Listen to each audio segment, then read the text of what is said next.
સૌને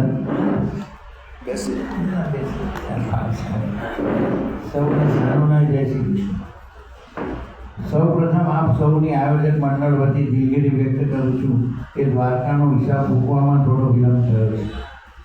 આ વખતની દ્વારકા યાત્રા અદ્ભુત, અકલ્પનીય, અવિસ્મરણીય અને અત્યંત સફળ થઈ છે. ઠાકોરજીના ખૂબ આશીર્વાદ આપણા સૌ પર રહ્યા. દ્વારિકાધીશ પ્રભુ સાક્ષાત આપણી સાથે રહ્યા. પૂજ્ય નલિનભાઈ દ્વારા દ્વારકા લીલાનું અદ્ભુત વર્ણન, સુંદર ઉતારાની વ્યવસ્થા, સુંદર સ્વરૂચિ ભોજનની વ્યવસ્થા ઉપરાંત નજીકના યાત્રા સ્થળો ઉપરાંત શ્રી મહાપ્રભુજીની બેઠકજીનો રશિયા સાથેનો સુંદર લાભ મળ્યો. આ વખતની કથાયાત્રા આયોજક મંડળનું ટીમવર્ક ઉપરાંત આપ સૌનો સંપૂર્ણ સાથ સહકાર દ્વારા સફળતાના ઉચ્ચતમ શિખરે બિરાજી. હવે આપણે હિસાબની વાત કરીએ તો કથાયાત્રા શરૂ થતાં પહેલાં આપણે થોડા ચિંતામાં હતા, કારણ કે વ્યક્તિ દીઠ ટોકન નક્કી કરી દીધું હતું. અમારે લોકોને એવું હતું કે લગભગ 170થી 180 વ્યક્તિ કથાયાત્રામાં જોડાશે. એ હિસાબે બધો ખર્ચ ગણીને વ્યક્તિ દીઠ ખર્ચ નક્કી કરેલ હતો.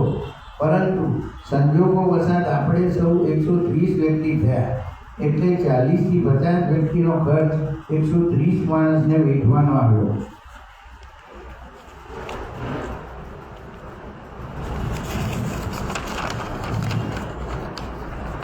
પૂજ્ય નલિનભાઈને અમે રજૂઆત કરી.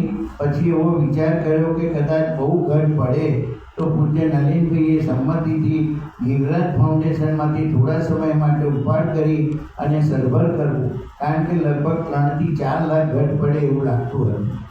બીજું, ઘણા વ્યક્તિને એવું હોય છે કે આ લોકો આટલા બધા મનોરથ શા માટે કરાવે છે? તો ગીતા અધ્યયન કેન્દ્ર કે ગિરિરાજ ટ્રસ્ટ કોઈપણ જાત સંસ્થા બેમાંથી કોઈપણ જાતનું નાના ઉપાર્જન માટે કરતી નથી. એટલે આપણે મિનિમમમાં મિનિમમ વ્યક્તિ દીઠ ખર્ચ મૂકીને કથાયાત્રાની રકમ નક્કી કરીએ છીએ.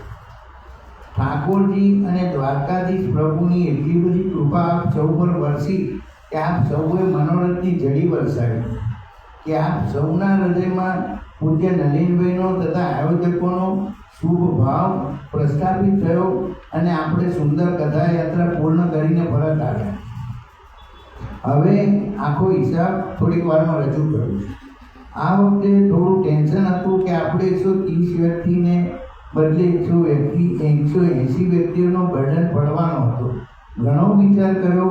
પૂજ્ય નલિનભાઈએ આશ્વાસન આપ્યું કે દ્વારકાથી પ્રભુ પર ભરોસો રાખો, તમે મનોરથ નક્કી કરો, બધાનો સાથ સહકાર મળી રહેશે.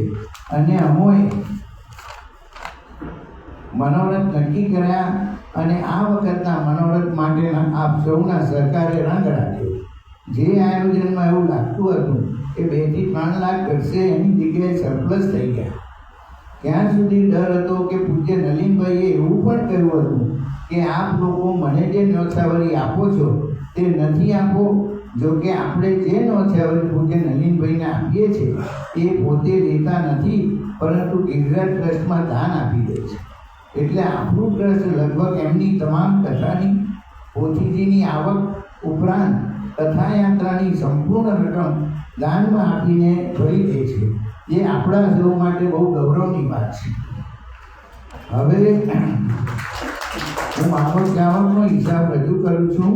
જે કોઈને પ્રશ્ન હોય અથવા કોઈને સજેશન હોય તો મને અથવા શરદભાઈને આપજો. વધુમાં ગિરિરાજ ટ્રસ્ટમાં જે કંઈ ભંડોળ ભેગું થાય છે એનાથી આપણે જરૂરિયાતમંદ લોકોને અભ્યાસ માટે, દવા માટે અથવા આર્થિક બહુ સંકળામણ હોય એવા વ્યક્તિઓને ઘરની જરૂરિયાતની વસ્તુની મદદ કરીએ છીએ.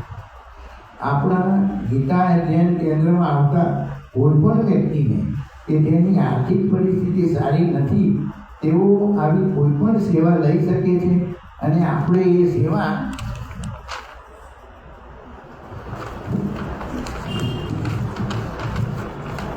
જરૂરિયાતમંદોને પ્રથમ પ્રાયોરિટી આપીને ચોક્કસ મદદ કરીએ છીએ.